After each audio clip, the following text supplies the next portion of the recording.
Good day, ladies and gentlemen, and welcome to frame design that has quite clearly been far too much influenced by developers who have spent far too much time playing other games rather than their own.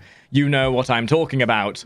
Otherwise known as a Warframe guide. Protea! This frame has been accused of being a cop-off and knock-off of everything from Echo from League of Legends, or Tracer from Overwatch, or me when someone asks me to do anything that involves commitment or responsibility or such like.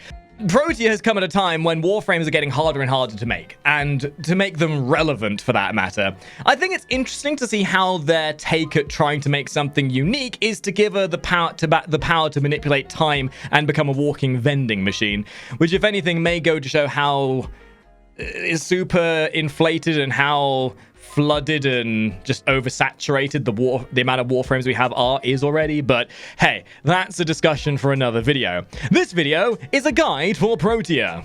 But before we go any further, as my ambiguous intro may have suggested, Protea is quite new. So things in this video are subject to change, and if she does change tremendously, I guess I'm gonna have to make a new video, aren't I? Again. In all seriousness, though, Protea is by no means that powerful in terms of damage. She may come with a set of turrets which can shred low-level to mid-level enemies with not much of an issue, and an obsession with throwing more balls than Vauban, these balls then dealing enough slash damage to make even Equinox's main blush. She is, for the most part, a support frame, aiding your team with crowd control, restocking health, ammo, and energy, and also providing overshields in such a uniform fashion that she will actually come across as being almost too useful. I'm hoping that since I gave this video some time to marinate like a good steak in the fridge, I've seen a lot of people displeased with her, saying things like, "She's not good, she doesn't deal enough damage." Well, Billy, you lovely sausagey-faced individual, not everything needs to deal damage to be good. Sometimes a frame that is fun is far more viable for enjoyment than one that deals infinite amounts of damage. Looking at you, Equinox. And Protea is certainly that. She can deal damage, but to me, she much more reminds me of Gauss. A frame with a unique premise. A frame with a very fluid and fun playstyle that even after 12 hours of testing doesn't get old. Adding to that she is rather easily obtainable very early on in the game from the Deadlock protocol, which only asks you to have unlocked Phobos and have done the starting quest on Fortuna to actually be able to do it. You can then blitz through the quest and start farming her components from the Granum Void missions, which are found within the new Corpus ship tile set, by accessing the weird golden hand device that appears through the new tile set. In order to actually access it, though, you do need to pick up a coin from the coin collectors that will appear through the mission. You blitz them down, you pick up their coin, and you use it like a slot machine to activate the Granum Void. The components themselves are always an 11% drop chance from Rotation C, or, for layman's terms, the final reward cycle of each Granum Void mode. The neuroptics coming from the basic Granum Void, the chassis from the extended Granum Void, and the systems from the Nightmare Granum Void. Now, at her core, you are absolutely going to want to utilize Protea's unbelievable supportive roles. However, it's worth noting that although she may be phenomenally useful for holding down location, she absolutely has more than enough power in her abilities to deal high damage at the low to mid level, and even stacking up enough to be able to deal damage in the higher levels once you get used to her. When you utilize synergy between her abilities and then rely on her passive to influence the power of your other abilities, allowing them to become stronger and just generally more powerful, you will find that Protea has not only a very fluid playstyle, but more than enough power to satiate those deep, deserving bloodlusts that you've always had lying under your skin. Suffice to say, Protea is a fun frame, and I don't think you should just let her supportive role nature put you off from playing her, especially with how easy she is to get a hold of. Now let's move on to her abilities, starting with a rather prompt passive. Protea's passive is quite an endearing one and helps to lend itself to a very fluidic playstyle, and also allows for a very selective choice of when and what ability to empower so you can get more potency out of it. Essentially, the way this passive works is every time you cast an ability, you will gain a charge in your meter down in the bottom right of your UI. Doesn't matter what ability it is or in what order, each one will cast a node to your passive. Building 3 charges, your 4th charge will then be spent on all of your nodes to empower your next ability by 100% power ability strength.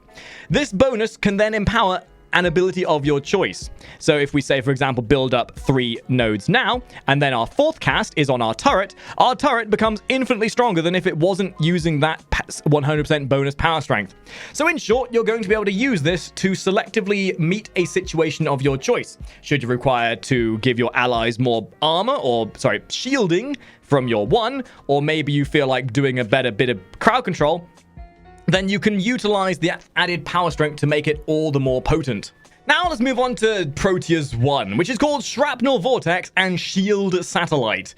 In an ongoing endeavor to make one ability feel like several, Protea's 1 can cycle between a damaging AoE attack and a supportive shield regenerative mode. By tapping your 1, you will fling 3 balls out, and once landed, they will deal 250 slash damage per second in a 4-meter radius. Oh, and did I mention they have guaranteed stagger? On their own, they'll demolish low and mid-level enemies just with their damage, but because you can keep throwing out these balls, the damage of these slash proc maniacs will start overlapping, and the area of effect that you will end up dealing will be more than enough to start dealing considerable damage to higher level enemies.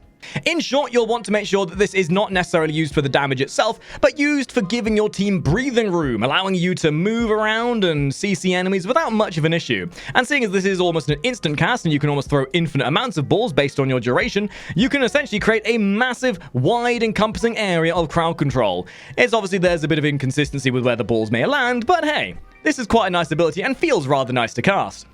Should you instead decide to be a support Protea and want to give your team cookies, you can hold the action button down. This will then fling out 3 balls as with the previous iteration, but these will land on the ground and generate small swirly satellites that will allow allies to walk within range of them, and once within range, the players that pick the buff up will then gain a little swirly ball that will allow them to, for 10 seconds, to instantly regenerate 500 shields and then 50 shields per second with the remaining duration. Either way you look at it, this ability is kind of your bread and butter of your kit. AoE damage and crowd control, or supportive shield boosting. You'll want to use this ability whenever you can, and what with the fact that shield gating is now a thing apparently, your shield boost is more powerful than ever. Also, what with the fact that it's dirt cheap to cast, you can be throwing these balls around with no real rhyme or reason to you worrying about your energy pool. Then, as normal, the distance of the effect and distance of pickup on the shield generation is based on your ability range. The damage of the AoE generated by the tap version, and then the shields generated through the shield bonus, is based on your power strength. Build and duration is key to this ability, as it will make the shields last longer, thus giving you more shields over time. The AoE stun will then last longer based on your duration as well.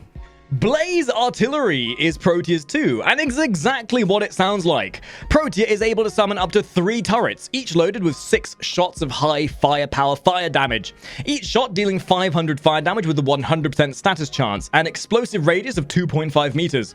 It is worth keeping in mind, however, that the actual angle of attack is only 130 degrees, so you will need to make sure you point the turrets in the direction you actually want them to fire, otherwise they'll just sit there looking like a bloody idiot.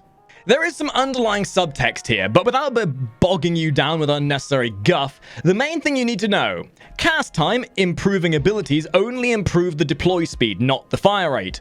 Building duration is not recommended, as it does not greatly affect the time they are deployed for, only the amount of shots that it will fire before despawning, and even that does not scale all too well. Each turret will have a combo counter, similar to the melee combo counter that you use for your melee attacks. This will then increase by 0.5 per successful shot landed, allowing for decent damage scaling, even with minimal power strength. So realistically, focus for a bit of range and power strength to maximize the potency of these absolutely badass dual-wielding turrets. Number 3, the Dispensary. If you've played a mage back in vanilla World of Warcraft, you'll know how it feels to use this. Everyone just expects you to become a food dispenser. Protea will deploy a single dispenser, and I do emphasize single, which will then sit in place for 25 seconds. Within the first few seconds, it will guarantee a health drop, an ammo drop, and an energy drop in that order. Keep in mind that the items that are dropped are instance-based, meaning if somebody else goes in to pick up their resources, they will not disappear for you. And honestly, this is probably the ability that will be changed the most out of all of Protea's, for a couple of very important reasons. I mean, it's basically useless. Yes, it's nice to have a dispenser that sits there guffing out random items for you to use, and yes, it's nice to have an infinite source of energy, but at the end of the day, you have an entire ability that's just revolving around summoning this odd little flower device that vomits out resources. I mean, I can honestly imagine this is going to get changed to either a point where you can summon more of them, or maybe it might even follow you around. Because let's face it, when you put it down, the last thing you want to do is babysit the damn thing whilst it's guffing out all the items you want it to give you. Now, there is a guaranteed drop chance of at least one of each resource at base level. For extra power strength will increase the probability of you getting bonus resources from each spawn of the resource. And the longer that it's up, the more probability you will have of extra resources spawning after the initial 3 that have generated. And now for the coup de grace, the ultimate ability, the Tracer Echo ripoff a bit. Anyway, Temporal Anchor.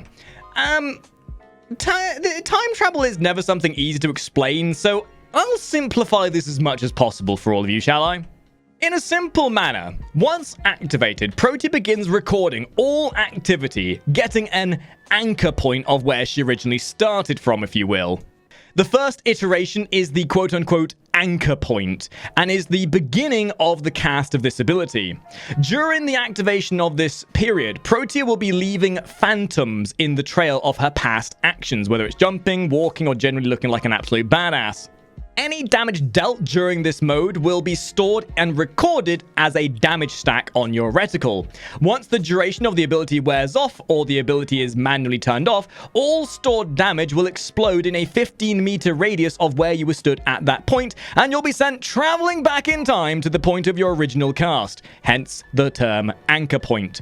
At the initial explosion point of where you stood before the ability wore off, an explosion radius of 15 meters will hit all enemies for a large amount of blast damage. Now, this amount of blast damage does not scale tremendously well, but if nothing else, it will, if nothing else, suck them in, allowing you to deal consistent damage to them with other abilities. This explosion will only actually happen if you have some form of stored damage, however. So make sure you get at least something done if you wish to perform at least a little bit of AoE damage and suck the enemies in. Something that's really worth noting is that during the process of your recording during your temporal rift and your temporal anchor, any ammo used and any energy expunged will be replenished upon returning to your original location. It is also worth noting that abilities that you use as well will also act towards your stored damage, with your 1 and your 2 being the most prompt additions to this. Honestly, by itself, this ability is not tremendously impactful, but when you start synergizing this with other sources like using your balls or your turrets to generate large amounts of recorded buffs, you can start dealing some decent damage with this. But also, it gives her a period of time where you can shoot your bullets into your merry content, knowing full well that you'll get all of those resources you spent back without really much of a commitment. So if you've got weapons like the Excelsior or maybe the Lens, and you waste all that ammo, you can then activate the ability to regenerate it all from that point you've initially started from. Now, the amount of damage you record and the damage dealt by the explosion at the end of your temporal anchor is based on your power strength. The duration of the anchor, therefore the time you have to build your recorded damage, is then based on your ability duration. Much like a lot of Protea's abilities, duration is kind of the crux of most of what you do. So you'll find that duration will probably be one of your core building assets around how you're going to function with your Protea. And finally, the build segment. Now, it's worth noting, as always with these build segments, that builds are subjective to your playstyle. Do not let my build dictate how you build. Use it as a guide. Use it as a preference point. Explore. Investigate builds that you want to work with. These are builds that I have simply found work for me and should always be innovated on where you can. As always, the aura mod is down to personal preference. It's actually very interesting to note that Protea is one of the first frames we've ever had in the game that actually has a default aura polarity in its aura slot, meaning you can put any aura polarity in that slot and gain the bonus polarity benefit you would do from having the right polarity in the right former slot. Now, this first build that I'm going to show you is what I would consider to be a support build, and with all of these builds, they are going to be as easily obtainable by new players as possible. We're not going to be using umbral mods or anything of that nature, because I want these builds to be obtainable by everybody and to look as simple as possible whilst giving the nicest amount of impact. So we are focusing on range with this build. We want that range so that our balls from our one can crowd control as large of an area as possible, and should we need to, we can generate the shield satellites to be able to be picked up from a much further distance away.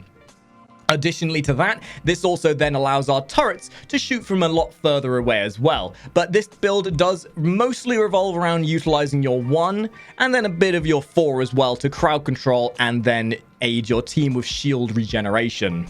As a very quick example here, we have our stretch, our reach, and our overextended and our cunning drift for the range. It is worth noting that power strength does not massively impact much of her abilities, especially when you're playing as a support role. Yes, utilizing only 70% power strength means you're not going to get as much shields back on the word go, but it's more than enough to keep your team shielded and regenerating, especially for the duration it's going to be there for.